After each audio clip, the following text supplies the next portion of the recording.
All right. Good morning, AP English Literature. Are you guys out there?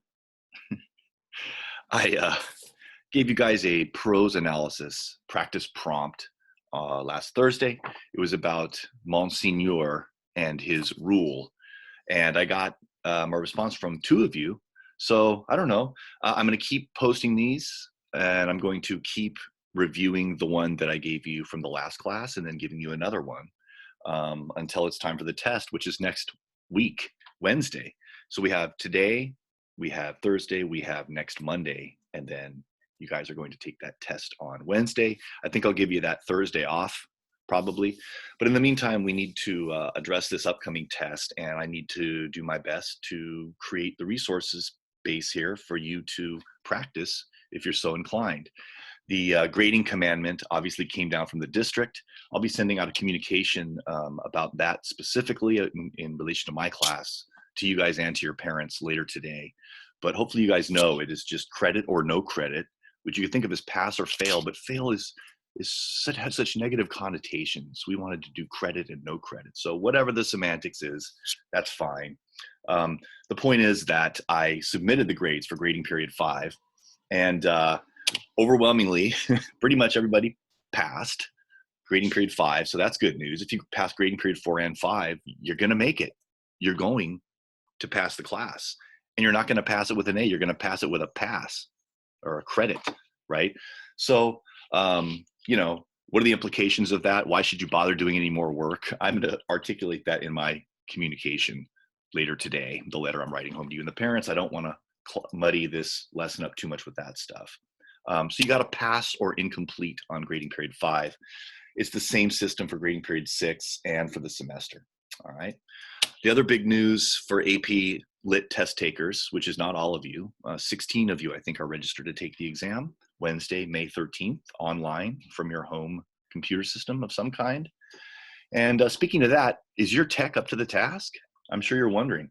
Today, Monday, May 4th, is the big day to sort of test your access to the system. If you can get on what they're calling this AP exam demo today, you get on there with your email and your cell phone number.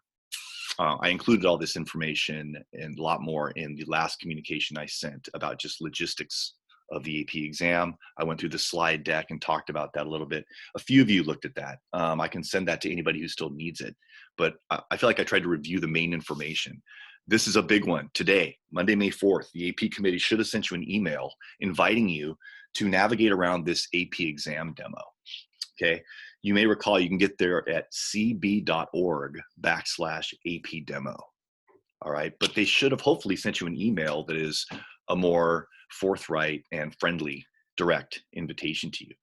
Get on there and they're going to walk you through a series of steps to make sure that you are properly hooked up with the proper access to take the actual test. Don't worry, it's not an exam. It's not some full-length practice question. You don't have to sit there and write 40 minutes of essay. We're going to save that fun for next Wednesday. This is just, can you get in there? Is your computer going to work? Can you type a document in the proper format and submit it? I think that is, and it's not going to be a document that's an actual essay. It'll be like, hello, or something like that, some test thing. All right. So the homework is, if you're registered to take the AP English Lit exam, do that today. Because believe me, if you can't get on, you're going to want to have some time to try and get in touch with the AP committee and figure out what the problem is. And they'll give you directions to that also. If it doesn't work for you, the AP exam demo, they will instruct you how you can get in touch with them, what question to ask, try and figure out what's wrong. All right. So let's move all that aside and focus on the Charles Dickens excerpt that you got for this practice prose analysis prompt from last Thursday. It is from the novel Tale of Two Cities. Hell of a read. It's about the French Revolution. The two cities are London and Paris, but most of it's taking place in Paris. And you can see the sort of aristocratic pretensions and excesses that led to the French Revolution, right?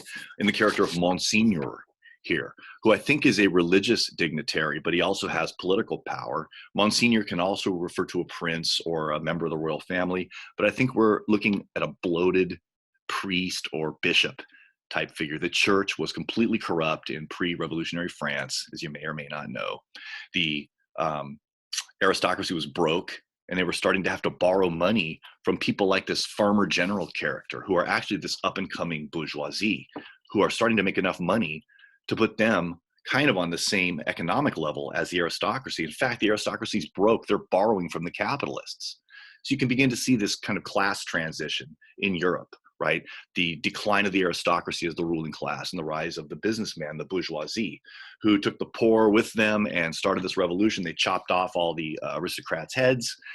France had no more ruling class that was blood and dynastic related, and we're still in the rule of the bourgeoisie, in case you didn't notice.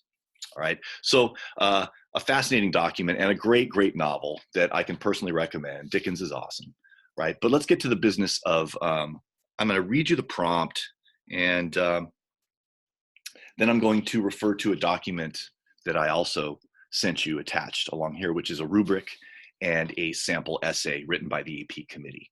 All right, and it's pretty good stuff. It's a good model that you guys should be looking at this point, okay?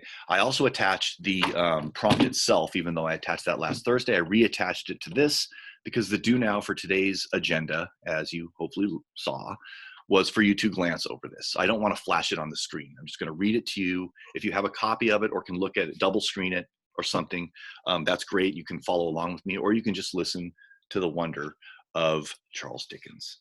All right. So as I said, I'm going to read that, and then I'm going to flash on the screen share with you this rubric and this sample essay that I attached also. The last attachment is the next prompt. Okay, it's from 2007, the prose analysis prompt from 2007, from the Dalton Trumbo novel, Johnny Got His Gun. All right, and I'll talk a little bit about that more after we deal with this Dickens ditty. Okay. Another thing you might want to do for the test is look at Prostyle Techniques.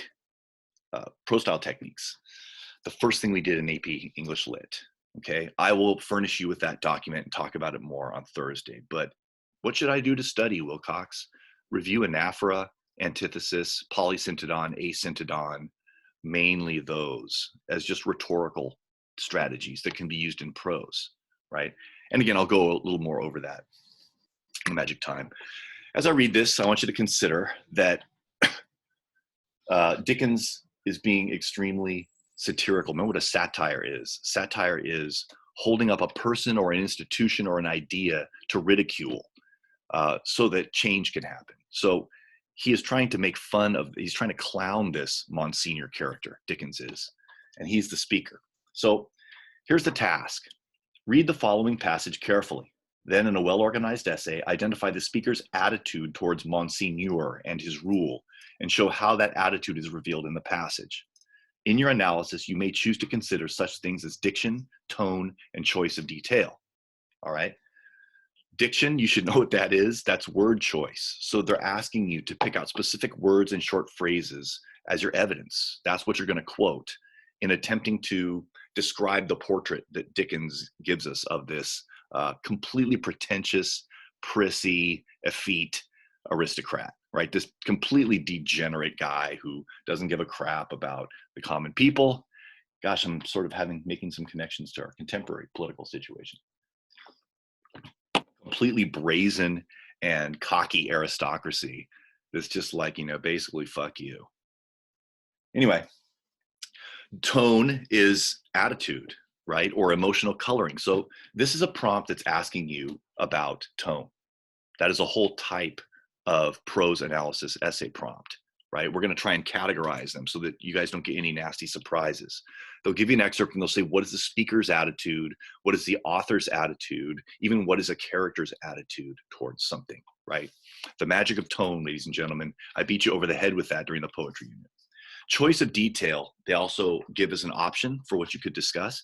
That is a great, great little basic generic thing that you guys should consider using in your thesis, right? I'm going to discuss choice of detail. What does that mean? Anything. It could be an image, a single word, a phrase, one little adjective that they put over here. Okay, so that's a nice flexible term that you can deploy in terms of how you're going to describe what your analysis is going to be.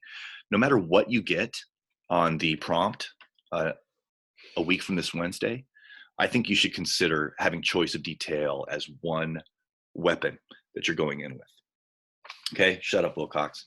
Here is the actual excerpt. And I'm going to read it with extra sarcasm because that is one of the operative things. Sarcasm, a type of verbal irony, remember, and the point is satire. This guy is being clowned by Dickens. Monseigneur, one of the great lords in power at the court, held his fortnightly reception in his grand hotel in Paris. Monseigneur was in his inner room, his sanctuary of sanctuaries, the holiest of holiests to the crowd of worshippers in the room without. Monseigneur was about to take his chocolate. Monseigneur could swallow a great many things with ease, and was, by some few sullen minds, supposed to be rather rapidly swallowing France. But his morning's chocolate could not so much as get into the throat of Monseigneur without the aid of 4 strong men besides the cook. Yes, it took 4 men, all 4 ablaze with gorgeous decoration, and the chief of them unable to exist with fewer than 2 gold watches in his pocket, emulative of the noble and chaste fashion set by Monseigneur, to conduct the happy chocolate to Monseigneur's lips. One lackey carried the chocolate pot into the sacred presence. A second milled and frothed the chocolate with the little instrument that he bore for that function. A third presented the favored napkin. A fourth, he of the 2 gold watches, poured the chocolate out. It was impossible for Monseigneur to dispense with one of these attendants on the chocolate and hold his high place under the admiring heavens. Deep would have been the blot upon his escutcheon had he been ignobly waited on by only 3 men. He must have died of 2. Monseigneur had one truly noble idea of general public business, which was to let everything go on in its own way. Of particular public business, Monseigneur had the only truly other noble idea, that it must all go his way, tend to his own power and pocket. Of his pleasures, general and particular, Monseigneur had the other truly noble idea, that the world was made for them. The text of his order, altered from the original by only a pronoun, which is not much, ran, "The earth and fullness thereof are mine, saith Monseigneur." Yet Monseigneur had slowly found that vulgar embarrassments crept into his affairs, both private and public. And he had, as to both classes of affairs, allied himself perforce with a farmer general. As to finances public, because Monseigneur could not make anything at all of them, and must consequently let them out to somebody who could. As to finances private, because farmer generals were rich, and Monseigneur, after generations of great luxury and expense, was growing poor. Which farmer general, carrying an appropriate cane with a golden apple on the top of it, was now among the company in the outer rooms, much prostrated before by mankind, always accepting superior mankind of the blood of Monseigneur, who, his own wife included, looked down upon him with the loftiest contempt. All right, so that's what you're looking at. Again, someone who is completely self-absorbed, right, and degenerate, and all this stuff that the French nobility was notorious for. You were intentionally not given Dickens' name or the novel for this prompt because he didn't necessarily want you to make it about the French Revolution, but hopefully that makes some nice connections for you. Tone. What is the speaker's attitude toward Monseigneur? All right, so let's take a look at the carefully prepared document. And are we getting that? Hold on a sec. Let me just.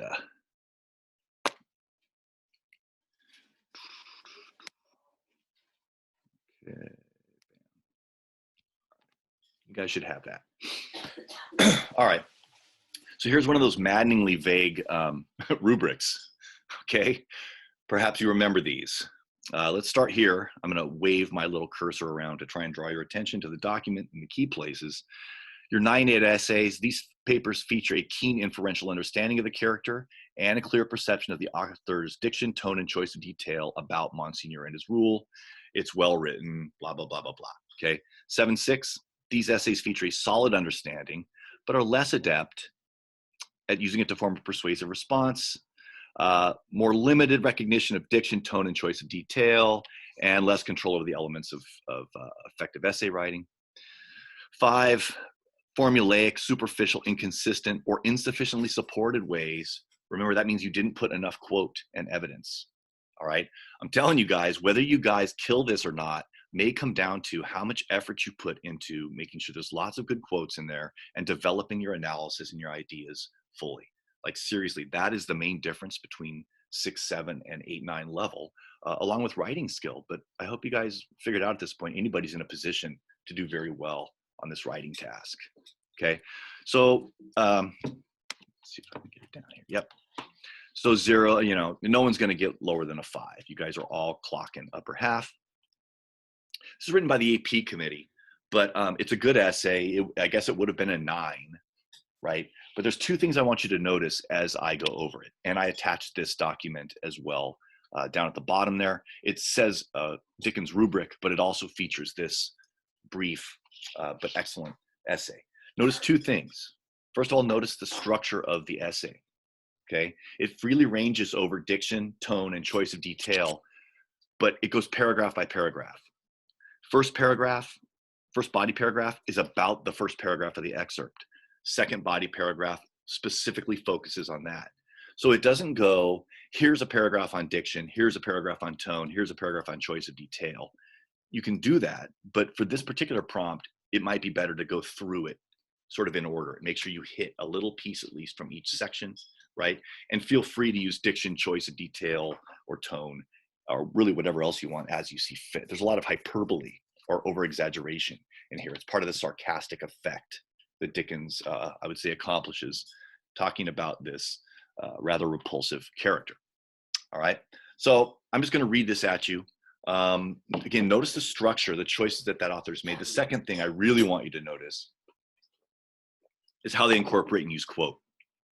Remember, you want to avoid quoting entire sentences, or certainly you don't want to quote like a 3-sentence chunk. That's too long. You've got to analyze every quote, and you should do it incrementally so that you can give the proper focus to each thing that you are claiming is important enough to pick out of the excerpt and quote specifically. So use of quote, it's peppered really nicely through here. It's broken up into single word or short phrase, and it is sort of fused with the analysis. Remember, this is the final frontier of the game. If you guys, analysis itself is comprised of bits, little pepper pieces, little flavorings, seasonings of the actual text. Okay, so shut up, Wilcox. Here goes. I'm just going to read it on down and wiggle my little cursor periodically to draw your attention to the proper place. Okay.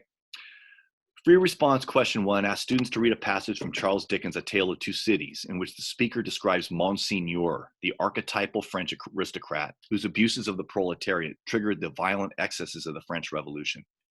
Students were asked to read the passage carefully and then write a well-organized essay in which they, quote, identify the speaker's attitude toward Monseigneur and his rule, and show how that attitude is revealed in the passage. Students were asked to consider, among other literary elements, such things as diction, tone, and choice of detail. Here we are. These 3 literary elements are on display as early as the first paragraph, in which the speaker introduces Monseigneur as, quote, one of the great lords in power at the court. Monseigneur's, quote, inner room, described in religious terms as, quote, his sanctuary of sanctuaries, suggests both the godlike status he has achieved and the exclusive privacy he is afforded by peer and subject alike. This example of religious diction is enhanced by phrases such as holiest of holies and worshippers, which suggest the inordinate devotion with which he is regarded. The choice of detail, Monseigneur taking his morning chocolate, not only associates him immediately with excess and delicacy, but by analogy suggests that he is, quote, rather rapidly swallowing France. This, coupled with the added detail of its requiring, quote, the aid of 4 strong men to serve Monseigneur this indulgence, combines with the speaker's tone to paint a satirical portrait of Monseigneur, right? And define satire again if you guys don't know it. Have that at the ready. The diction and detail of the second paragraph serve to augment the impression established in the previous one. The 4 dandies whom it takes to feed Monseigneur are similar paragons of excess, quote, all 4 ablaze with gorgeous decoration, and the chief of them unable to exist with fewer than 2 gold watches in his pocket, emulative of the noble and chaste fashion set by Monseigneur. The 4 lackeys, whose task it is to serve Monseigneur's chocolate, adorn his, quote, sacred presence like acolytes, each dutifully carrying out his appointed function. Lines 11 through 14, it was impossible for Monseigneur to dispense with one of these attendants on the chocolate and hold his high place under the admiring heavens. Deep would have been the blot upon his escutcheon had he been ignobly waited on by only 3 men. He must have died of 2. Are redolent with sarcasm, the speaker's delineation of Monseigneur accenting his insufferable vanity and need to be pampered. Third paragraph. Here we are. In the third paragraph, the focus shifts from a description of Monseigneur himself to an account of how he conducted public business. However, though the focus shifts, the characterization of Monseigneur remains essentially the same. In terms of, quote, general public business, Monseigneur is portrayed as indifferent. He had one truly noble idea of general public business, which was to let everything go on in its own way. In terms of, quote, particular public business, however, the self-absorbed and avaricious Monseigneur believed that, quote, it must all go his way, tend to his own power and pocket. Thus, he maintained an efficient balance between an aloof disregard and an engaged avarice. The emended biblical text that closes the paragraph, the earth and the fullness thereof are mine, saith Monseigneur, reinforces the divinely inflated self-perception of Monseigneur. The actual phrase is the earth and the fullness thereof are thine, saith God, right? So notice how that completely puts Monseigneur into this godlike, unearned godlike position. All right, the fourth and concluding paragraph differs from the previous three paragraphs in that it deviates from further description of Monseigneur and introduces the character of the farmer general. Come on, man. Still, this new character is yet another sycophant. Unlike the four lackeys that serve Monseigneur's chocolate, however, the farmer general's function is purely financial. As Monseigneur's advisor regarding finances public, Monseigneur could not make anything at all of them and must consequently let them out to somebody who could, and as a personal benefactor, because farmer generals were rich and Monseigneur, after generations of great luxury and expense, was growing poor. This contribution to Monseigneur's coffers earns him a nominal vestige of prestige. In other words, the rich farmer general guy gets a little golden apple to put on top of his cane, and then he gets to have his ass kissed by all the acolytes and worshipers in the inner chamber as well. He bought his way into godly eminence and respect. Good. Last paragraph. The author's depiction of Monseigneur is primarily satirical, his prissy and pompous character held up to obvious ridicule. Monseigneur, who thinks nothing of his culinary excess, clearly thinks equally little of his political one. As a metaphor of the chocolate suggests, Monseigneur's taste for luxury and excess was selfishly insatiable. And as the speaker aptly suggests, of his pleasures general and particular, Monseigneur had the only other truly noble idea that the world was made for them. Okay, so not a bad thing. Again, notice the structure and notice particularly the use of quote. That's a really nice use of quote, even though quite honestly, a few of these quotes are a bit long for my preference, but let's stop the share already, get back to my ugly mug. So that is a tonal type of prose analysis prompt. Remember, you guys also had Birthday Party, which was a straight literary analysis one. What's the purpose of the passage and what literary devices are used, right? You've got the Lady Windermere's Fan one from Oscar Wilde, which is the social historical context one. What are the values of the characters? What are the nature of their society? Almost a more sociological look at what it is. You may get a prompt like that, and I don't want it to surprise you. You should be ready for something like that. You also have the hilarious British novel Kiss and Tell, where you were asked about comic effect. How does the author create a comic effect, right? Or how does the author create a suspenseful effect, an effect of horror, an effect of anything? How do they create an effect? Another entire type of prose style prompt. And add it, this one I just gave you, this one about speaker tone and attitude from Tale of Two Cities. Okay, so I'm giving you another prompt, which you do at your leisure. If you can't do all these prompts, I understand. But again, I just want to give you guys plenty of resources from my end to help you practice for this thing. And then again, the AP committee is offering you guys so many resources. It's probably a little overwhelming. But if you wanted to blow those off and just do Mr. Wilcox's, I like to think that these would suffice, that this would get you there to the promised land of passing this test. All right. So this next prompt at the bottom here, it's attached, is by Dalton Trumbo. So it says, I think, Trumbo Prose Prompt is the name of the document. This has to do with family relationships. You're reading an excerpt and it asks you to say describe the relationship between the boy and his father. Okay. This last few years, this has become a total pretty standard type of prompt that you get for the prose style analysis one. Family relationships, marital relationships, like three of the last 5 years, the prose style analysis prompt has been something about human relationships. So you might want to walk in expecting that one. And this is a pretty good practice one. A boy and his father who have been fishing, and now the boy wants to go with a friend of his and not go with his father. So it's this kind of big moment in their relationship, but you're supposed to characterize the relationship between the boy and his father. So as you can, take 40 or 50 minutes, check out that prompt, try and hit it cold, write an essay, send it to me, and I will comment on it, grade it, all that stuff that I've been trying to do for you all year long. All right. So do that again at your leisure. So there's 3 attachments down at the bottom. That's all I got for you. On Thursday, I will review the Dalton Trumbo prompt and say a few words about that, and offer you one more, right? And then Monday, I'm not sure if I'm going to give you another prompt. I'll figure out what to do. But anyway, as you can, practice as many prompts as you can. Hell, you don't even have to submit it to me, right? If you just want to write it out and just like have that practice. Anyway, hope all is well with you guys. Take care. Look for the communication pretty soon, a letter basically that I'm emailing to everybody about the grading policy, how that's going to look in my class, and whether anybody even needs to bother to do anything anymore. All right. Anyway, give me a call or shoot me an email if you have any issues or questions. And I wish you guys a wonderful, wonderful day. Looks like a beautiful day out there. Monday, May 4th. All right. And don't forget, if you're registered to take the exam, try that AP exam demo today. That's the most important thing you could possibly do today. All right. Take it easy. Later.